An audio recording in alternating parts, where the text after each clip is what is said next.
Hello friends. आज हम 11th class की बुक स्नैपशॉट्स का chapter 7 Birth written by Elizabeth Jennings इसके क्वेश्चन आंसर्स करेंगे। अगर आपको इस चैप्टर के एमसीक्यूज को जानना है तो आप डिस्क्रिप्शन बॉक्स में दिए गए लिंक पर क्लिक करके ऐसा कर सकते हैं। आइए करते हैं इस चैप्टर के question answers. Why was Joe Morgan waiting for Andrew Manson? जो मॉर्गन एंड्रयू मैनसन की वेट क्यों कर रहा था? या फिर ये क्वेश्चन इस तरह से आ सकता है, why did Joe Morgan go to Bryngower? Joe Morgan Bryngower क्यों जाता है?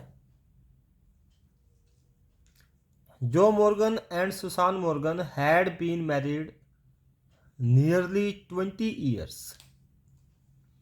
जो मॉर्गन और सुसान मॉर्गन की शादी को लगभग 20 साल हो चुके थे। Now Susan Morgan was pregnant and was expecting her first baby. अब सुसान मॉर्गन प्रेग्नेंट थी और अपने पहले बेबी की प्रतीक्षा में थी, उसको एक्सपेक्ट कर रही थी। शी वॉज हैविंग पेन्स, उसको पेन हो रहा था। And the delivery was going to be before time, और डिलीवरी टाइम से पहले होने वाली थी। So Joe Morgan went to fetch doctor Andrew Manson who lived at Bryngower. इसलिए Joe Morgan doctor Andrew Manson को लेने जाता है, जो कहाँ रहता है? जो ब्रैंकोवर में रहता है। Why was Andrew Manson so serious that particular evening? उस शाम को जब जो मॉर्गन एंड्रयू मैनसन को बुलाने जाता है तो एंड्रयू मैनसन इतना सीरियस क्यों होता है? या फिर हु वॉज क्रिस्टाइन? क्रिस्टाइन कौन थी? What sad episode did Andrew remember about her? और एंड्रयू को उसके बारे में क्या सैड एपिसोड याद आता है? We know that Christine was the girl whom Andrew loved deeply. हम जानते हैं कि क्रिस्टाइन वह लड़की है जिसे एंड्रयू बहुत प्यार करता है। But Andrew had a disappointing evening with his girlfriend. लेकिन एंड्रयू की अपनी गर्लफ्रेंड के साथ एक बहुत ही उदासी से भरी हुई शाम रही। Because she quarrelled with him at the Cardiff station, क्योंकि वह उसके साथ कार्डिफ स्टेशन पर झगड़ी, उसके साथ उसने झगड़ा किया। So Andrew was very sad and serious. इसलिए एंड्रयू बहुत उदास और सीरियस था। आइए करते हैं next question. Where was Andrew led by Joe? Joe Andrew को कहाँ लेकर के गया? वाई जो did not enter with the doctor? जो मॉर्गन डॉक्टर के साथ एंटर क्यों नहीं हुआ? जब जो मॉर्गन डॉक्टर को अपने घर ले आया तो वह अपने घर के अंदर नहीं घुसा, ऐसा क्यों? Andrew was led to house number 12 Blaina Terrace by Joe. जहाँ पर जो मॉर्गन रहता है, जो मॉर्गन एंड्रयू को अपने घर ले गया। घर का एड्रेस है house number 12 Blaina Terrace. He took Andrew there because his wife was expecting her first child. क्योंकि उसकी वाइफ की डिलीवरी होनी है, वे अपने पहले बच्चा होने की इंतज़ार कर रहे हैं। Joe was tensed and refused to go inside. Joe बहुत टेंशन में है, तनाव में है, और वह अंदर जाने से मना कर देता है। He did so because the delivery was after 20 years of the marriage. वह अंदर जाने से इसलिए मना कर देता है क्योंकि बहुत तनाव में है, और डिलीवरी भी उनके यहाँ 20 साल के बाद हो रही थी, क्योंकि उनकी शादी को 20 साल हो चुके थे। What did Andrew notice? Andrew क्या नोटिस करता है? As he entered Joe's house. जैसे ही वह जो के घर में एंटर करता है तो एंड्रयू कुछ चीज़ों को नोटिस करता है। वे चीज़ें क्या थी? As Andrew entered the door he found a small bedroom. जैसे ही वह दरवाजे से अंदर एंटर करता है वह एक छोटा सा बेडरूम उसे मिलता है। It was clean but poorly furnished. साफ सुथरा था लेकिन अच्छे से फर्निश्ड नहीं था। The room was lit only by an oil lamp. वहाँ पर एक ऑयल लैम्प रखा हुआ था जो जल रहा था, उसे ही रोशनी हो रही थी। He also met there Mrs Morgan. Mrs Morgan's mother, a tall grey haired woman. Mrs Morgan की मदर से भी वह मिलता है जो एक बहुत ही लंबी महिला है और ग्रे हेयर उस महिला के बालों का रंग है, ग्रे कलर के बाल हैं। ऑफ नियरली 70, और जो लगभग 70 साल की है। यानी कि जो मिसिज मॉर्गन की मदर है वह लंबी है, उसके बाल ग्रे कलर के हैं और 70 साल के करीब उसकी उम्र है। An elderly midwife was waiting beside the patient. और वहाँ पर एक बूढ़ी मिडवाइफ यानी कि नर्स दाई थी जो पेशेंट के पास खड़ी थी और डॉक्टर का वेट कर रही थी। तो इस प्रकार से डॉक्टर इन चीज़ों को ऑब्जर्व करता है। What was the old woman's fear. जो बूढ़ी महिला थी, सुसान मॉर्गन की जो मदर थी, उसका क्या डर था? हाउ डिड एंड्रयू रिएश्योर हर। और एंड्रयू उसे किस प्रकार से विश्वास दिलाते हैं, उसका डर दूर करते हैं। The old woman knew that there was a period in delivery, so she was afraid that the doctor would leave the case. Old women जानती थी कि देयर वॉज अ पीरियड, अभी थोड़ा समय है डिलीवरी में, इसलिए वह डरी हुई थी कि कहीं डॉक्टर केस को छोड़ ना दे, कि अभी तो डिलीवरी में के समय है और डॉक्टर चला ना जाए। She also thought that the doctor could go by saying he would return later. उसने ऐसा भी सोचा कि शायद डॉक्टर ये कह करके जा सकता था कि वह बाद में आ जाएगा। Andrew realised her fear and assured her that he would not run away. Andrew ने उसके डर को भांप लिया, महसूस कर लिया, और उसने उसको विश्वास दिलाया कि वह नहीं जाएगा। She also offered him tea in order to stop him for some time. और बूढ़ी महिला काफ़ी बुद्धिमान थी, उसने डॉक्टर को चाय भी दे दी ताकि उसको कुछ समय के लिए रोका जा सके। Why and when did a shiver of horror pass over Doctor Andrew. Doctor Andrew को एक डर था, वह अंदर से हिल गया था, उस डर से कांप गया था। तो वह डर क्या था, क्यों हुआ और कब हुआ, ये बताना है। वाई एंड व्हेन, क्यों और कब हुआ। या फिर क्वेश्चन इस तरह से आ सकता है, what was Andrews dilemma after the delivery, how did he solve the problem. Andrew एक द्वंद्व में फंस गया, एक दुविधा में फंस गया, एक डिलेमा में फंस गया। जब डिलीवरी हो गई थी तो उसने उस प्रॉब्लम को कैसे सॉल्व किया, और वह डिलेमा क्या था, वह द्वंद्व क्या था, वह परेशानी क्या थी, ये बताना है। When Mrs. Morgan delivered a baby, the doctor found the child lifeless. जब मिसिज मॉर्गन ने एक बेबी को जन्म दे दिया, डॉक्टर ने देखा कि बच्चा तो लाइफलेस है, बच्चे में तो जीवन ही नहीं है। Then a shiver of horror passed over the doctor. तब वह अंदर तक हिल गया, उसे डर हो गया, एक हॉरर उसके अंदर पैदा हो गया। Now he became nervous to find both the mother and her baby in trouble. अब उसने देखा कि मदर और उसका बेबी दोनों ही परेशानी में है। इस बात से वह नर्वस हो गया। ही faced the biggest dilemma of his life. उसने अपने जीवन का सबसे बड़ा डिलेमा, सबसे बड़ी दुविधा वाला समय देखा। That night whom to save first, Mrs Morgan और हर बेबी सुसान। उस रात का उसके जीवन में सबसे पहला, सबसे बड़ा बिगेस्ट डिलेमा था कि वह किसको पहले बचाए, मिसिज मॉर्गन को बचाए या उसकी बेबी को बचाए।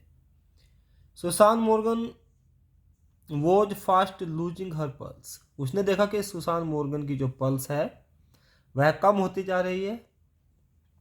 सो he decided to cure Mrs Morgan first because the baby was already white, lax and lifeless.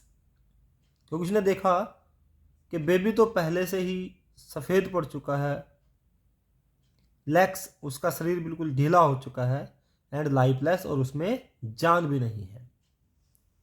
Then he gave an injection to Susan to stabilise her. तब सुसान को ठीक करने के लिए, स्टेबल करने के लिए उसने उसको एक इंजेक्शन दिया। After that he attended the baby, और उसके बाद उसने बेबी को अटेंड किया। तो यही एक डिलेमा था कि मिसिज मॉर्गन और उसके बेबी में से पहले किसको डील किया जाए। तब वह डिसाइड करता है कि मिसिज मॉर्गन को डील किया जाए। आइए करते हैं next question.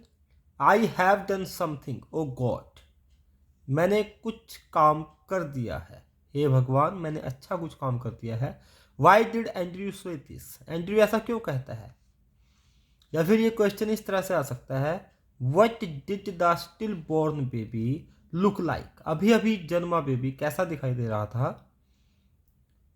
When Doctor Andrew turned his attention to it, baby का जन्म हो गया था, उसके बाद जब डॉक्टर एंड्रयू ने उसकी तरफ ध्यान दिया तब बेबी कैसा दिखाई देता था, ये बताना है। या फिर क्वेश्चन इस तरह से आ सकता है, what did Andrew do to revive the still born baby, Andrew ने अभी अभी जन्मे बच्चे को रिवाइव करने के लिए, उसको पुनर्जीवन देने के लिए क्या किया। या फिर describe the moments when the still born child gave a short heave, उस मोमेंट को एक्सप्लेन करना है, डिस्क्राइब करना है जब बच्चे ने एक राहत की सांस ली, बच्चे के अंदर एक हीव, एक आहा का उसको डॉक्टर को एहसास हुआ, तो उस मोमेंट को डिस्क्राइब करना है। When the doctor found the baby lifeless he handed over it to the nurse, जब डॉक्टर ने देखा कि बच्चा लाइफलेस है तब उसने उस बच्चे को नर्स को दे दिया। The nurse had placed the baby beneath the bed, और नर्स ने उस बेबी को बेड के नीचे रख दिया। After treating Mrs Morgan Andrew paid attention to it, Mrs Morgan को ट्रीट करने के बाद, उसका इलाज करने के बाद एंड्रयू ने बच्चे की ओर ध्यान दिया। He observed that the baby was soft and white as animal fat. उसने देखा कि बच्चे की जो स्किन है या उसका शरीर है वो बहुत सॉफ्ट है और सफ़ेद पड़ चुका है। एज एनिमल फैट, जैसे कि एनिमल का फैट होता है, एनिमल के फैट की तरह वह सॉफ्ट है और उसकी स्किन वाइट है। द स्किन वॉज स्मूथ, बड़ी स्मूथ है उसकी skin, but the limbs seemed boneless, लेकिन जो उसके लिम्स हैं वह बोनलेस प्रतीत हो रहे थे। कि उसके जो अंग हैं, उसके लिम्स, उसके अंग ऐसा लग रहा था जैसे उनमें हड्डियां ही नहीं हैं, बोनलेस हैं। Andrew recalled a similar case in the past, Andrew ने ठीक ऐसा ही केस याद किया कि पास्ट में भी एक ऐसा ही केस हो गया था जैसा ये केस है। So he decided to give the same treatment to the child, इसलिए उसने डिसाइड किया कि वह बच्चे को ठीक वैसा ही ट्रीटमेंट देगा जैसे उसने पहले किसी बच्चे को, इस प्रकार के बच्चे को किसी डॉक्टर को देते हुए देखा था। ही आस्क्ड फॉर 2 बेसिन्स, उसने 2 बर्तन मंगाए, one of hot water and the other of cold water, एक हॉट वाटर का और एक कोल्ड वाटर का, कि 2 बर्तन, उसमें एक में ठंडा पानी और एक में गर्म पानी। He put the child into them alternatively, और उसने इसमें बच्चे को अल्टरनेटली एक के बाद एक बार गर्म पानी में एक बार ठंडे पानी में ऐसे डाला। He put the child into them alternately, but no breath came into the child's body. लेकिन चाइल्ड की बॉडी में कोई भी सांस नहीं आई, ऐसा नहीं लगा कि उसमें कुछ हलचल हो रही हो। But he didn't give up, लेकिन डॉक्टर ने हार नहीं मानी। He rubbed the child with a rough towel, उसने बच्चे को एक रब टॉवल से रब किया। And pressed it's chest with hands, और इसकी चेस्ट को अपने हाथों से प्रेस किया। एंड देन रिलीज्ड इट, जब इसकी छाती को अपने हाथों से प्रेस किया फिर उसको छोड़ा, और ऐसा कई बार किया। देन आ मिरेकल हैपेंड, तब एक चमत्कार हो गया। और चमत्कार क्या हुआ? He felt the little heart beating, उसने हार्ट बीटिंग को महसूस किया कि थोड़ी सी हार्ट बीटिंग हो रही है बच्चे के अंदर। जैसे ही उसने हार्ट बीटिंग को महसूस किया, a bubble of mucus came from one nostril of the baby, baby के नोस्ट्रिल से, बेबी के नाक से मकस का एक बबल, एक बुलबुला, जो नाक के अंदर लिक्विड होता है उसे मकस कहते हैं, उसका एक बुलबुला बाहर आया। The child was breathing and gave a cry, अब चाइल्ड, बच्चा जो है सांस ले रहा था और उसने एक चीख निकाली, एक आवाज़ निकाली, क्राई किया उसने। With a great satisfaction Andrew said I have done something oh God, और तभी एंड्रयू ने ऐसा कहा कि आई हैव डन समथिंग, कि मैंने कुछ अच्छा कर दिया है, ओ गॉड, हे भगवान। How did the doctor revive the mother, आपको बताना है कि डॉक्टर ने मदर को कैसे रिवाइव किया, कैसे बचाया। To revive Susan Morgan, Andrew smashed a glass ampoule and injected the medicine, doctor ने सुसान मॉर्गन को रिवाइव करने के लिए एक ग्लास एम्प्यूल को स्मैश किया, तोड़ा, एक छोटी सी कांच की शीशी जिसमें लिक्विड मेडिसिन होती है, उसमें से इंजेक्शन द्वारा डॉक्टर वह दवाई पेशेंट के शरीर में डालते हैं। तो उसने ग्लास एम्प्यूल को स्मैश किया एंड इंजेक्टेड द मेडिसिन, और मेडिसिन को सुसान मॉर्गन के अंदर इंजेक्ट कर दिया। Then after a few minutes of intense effort, बहुत ही ज़्यादा एफर्ट करने के कुछ मिनटों के बाद, the lifeless woman got revived, जो महिला थी, जो सुसान मॉर्गन थी, वह जीवित हो उठी, उसमें चेतना आ गई। Her heart strengthened and she was safe, उसके शरीर में मजबूती आई और वह सुरक्षित हो गई। इस प्रकार से डॉक्टर ने सुसान मॉर्गन को बचाया। Comment on the title of the story birth, birth जो टाइटल है कहानी का, उसके ऊपर आपको कमेंट करना है, आपको बताना है कि ये सही है या नहीं है। The title of the story birth is suitable, जो कहानी का टाइटल है बर्थ, वह बहुत ही उपयुक्त है। The story is about the first delivery of Mrs Morgan, Mrs Morgan की पहली डिलीवरी की इस कहानी में बात हो रखी है। She delivers a lifeless baby, वह एक निर्जीव बेबी को जन्म देती है। Doctor Andrew Manson handles the case and finally succeeds to cure the lady and revive the child, और जो डॉक्टर एंड्रयू मैनसन जो केस को हैंडल कर रहे हैं, वह फाइनली सक्सेस हो जाते हैं उस महिला को और उसके बच्चे को क्योर करने में। So the title is apt because it is related to the birth, of a baby. इसलिए टाइटल बिल्कुल एप्ट है, सही है, क्योंकि यह एक बच्चे के जन्म से संबंधित है। The story also narrates the process in which a doctor works and saves two lifes. यह कहानी इस बात को भी वर्णित करती है कि किस प्रकार के प्रोसेस को फॉलो करके एक डॉक्टर काम करता है, और उसने इस कहानी में 2 जीवन को बचाया है, 2 जीवन उसने सुरक्षित किए हैं। It highlights the miracle that a physician can perform. यह एक चमत्कार को भी हाईलाइट करती है, that a physician can perform, जो एक फिजिशियन ने परफॉर्म किया है और एक फिजिशियन उसे कर सकता है। अगर अभी तक आपने चैनल को सब्सक्राइब नहीं किया है तो सब्सक्राइब कर दें, वीडियो को लाइक करें, शेयर करें और रेड बेल आइकन को जरूर प्रेस करें ताकि आने वाले वीडियोज के नोटिफिकेशंस आपको मिलते रहें। Bookish knowledge is the theoretical. It is practice and observation which makes a man perfect with the knowledge of books discuss.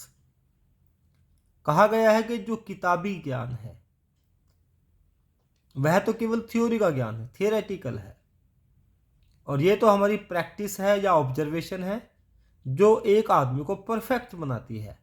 और परफेक्ट कैसे बनाती है? With the knowledge of books, books के ज्ञान के साथ। यानी कि बुक का जो ज्ञान है वह हमें परफेक्ट होने में हमारी मदद करता है, लेकिन प्रैक्टिकल होना बहुत जरूरी है। ये बात डिस्कस करनी है। या फिर ये क्वेश्चन इस तरह से आ सकता है, there lies a great difference between text book medicine and the world of a practising physician. कि बहुत ज़्यादा डिफरेंस है टेक्स्ट बुक में जो दवाइयाँ लिखी होती हैं उनमें और एक प्रैक्टिस करने वाले फिजिशियन में, कि जो प्रैक्टिस है और जो लिखा हुआ ज्ञान है उन दोनों में बहुत अंतर होता है, ये बताना है। आइए एक्सप्लेन करते हैं कैसे। Bookish knowledge is very important because it imparts theoretical knowledge.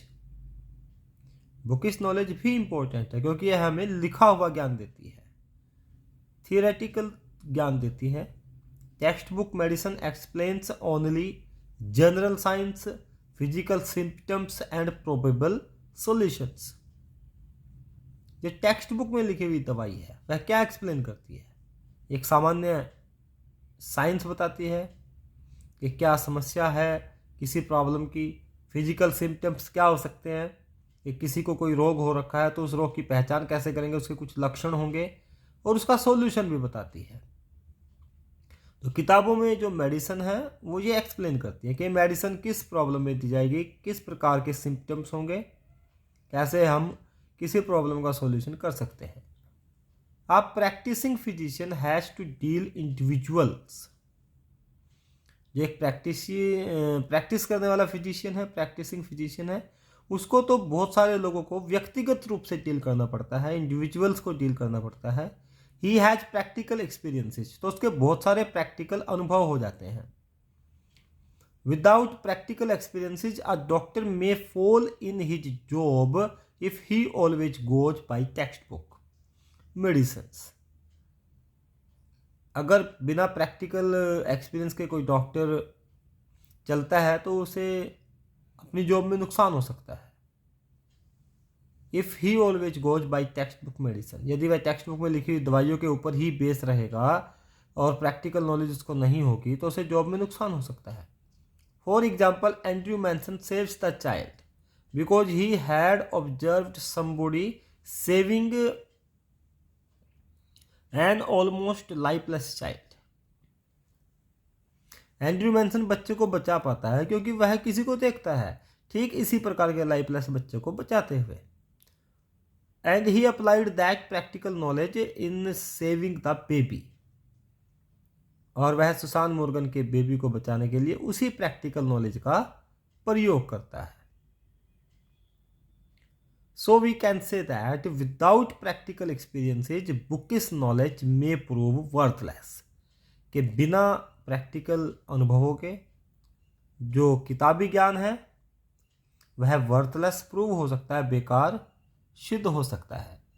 I hope आपको सभी क्वेश्चन आंसर समझ में आ गए होंगे। वीडियो को लाइक करना और शेयर करना मत भूलिएगा। Thank you. Have a nice time.